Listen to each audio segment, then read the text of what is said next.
નમસ્કાર, હું છું અભિનેત્રી ખુશી ભટ્ટ અને આપ નિહાળી રહ્યા છો આંખો દેખી ન્યૂઝ। પ્રાચીન જૈન તીર્થ રાજપુર ગોમતીપુર મધ્યે જૈનોના 23મા તીર્થંકર શ્રી પાર્શ્વનાથ ભગવાનના જન્મ કલ્યાણક નિમિત્તે 3 દિવસનો મહોત્સવ યોજાઈ ગયો।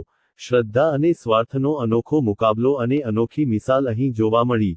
અહીંના 400 વર્ષ કરતાં વધુ પ્રાચીન જિનાલયમાંથી ગત 11 ફેબ્રુઆરી 2025ના રોજ કોઈપણ સરકારી વિભાગો, કોઈપણ ધર્મગુરુની પૂર્વમંજૂરી લીધા વગર અને કોઈપણ સ્થાનિક જૈન સંઘના સભ્યોને જાણ કર્યા વગર જાણે લૂંટ કરીને ભાગવું હોય તેમ તાબડતોબ ધાર્મિક વિધિની વિરુદ્ધ જઈને કટર, બ્રેકર આદિ સાધનો વડે પ્રતિમાઓને કાપી, દોરડેથી બાંધી, ઘસડીને પોતાની પર્સનલ બિલ્ડિંગ સ્કીમ ખાતે ટેમ્પરરી હોલ બનાવીને બિરાજમાન કર્યા છે।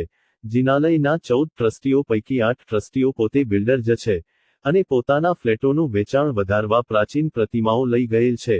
10 મહિનાથી જિનાલય પ્રત્યે શ્રદ્ધા ધરાવતા ભક્તો ભગવાનને પાછા રાજપુર જિનાલયમાં બિરાજમાન કરવા માટે કાનૂની લડાઈ લડી રહ્યા છે, જે અંતર્ગત જિનાલય ખાતે વિવિધ ધાર્મિક અનુષ્ઠાનો કરી રહ્યા છે।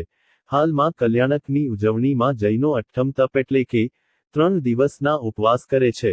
ઉપવાસ પૂર્ણ થઈ પારણા કરતા હોય છે। રાજપુર જૈન સંઘ ખાતે આવા અઠ્ઠમ તપનું આયોજન રાજપુર જૈન સંઘ દ્વારા કરવામાં આવેલ ટ્રસ્ટીઓ દ્વારા મનાઈ કરાતા સ્થાનિક મુસ્લિમો અને ભક્તોએ ભેગા મળીને સડક પર જ મંડપ બનાવી દીધો અને તપસ્વીઓના પારણા સુખપૂર્વક થયા।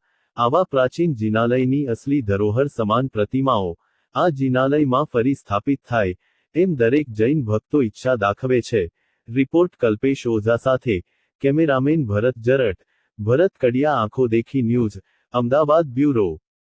રાજપુર ગોમતીપુર અતિ પ્રાચીન ચિંતામણી પાર્શ્વનાથ ભગવાનનું દેરાસર, જે દેરાસરમાંથી 10 ફેબ્રુઆરી 2025ના રોજ ટ્રસ્ટી મંડળે બધાએ ભેગા મળીને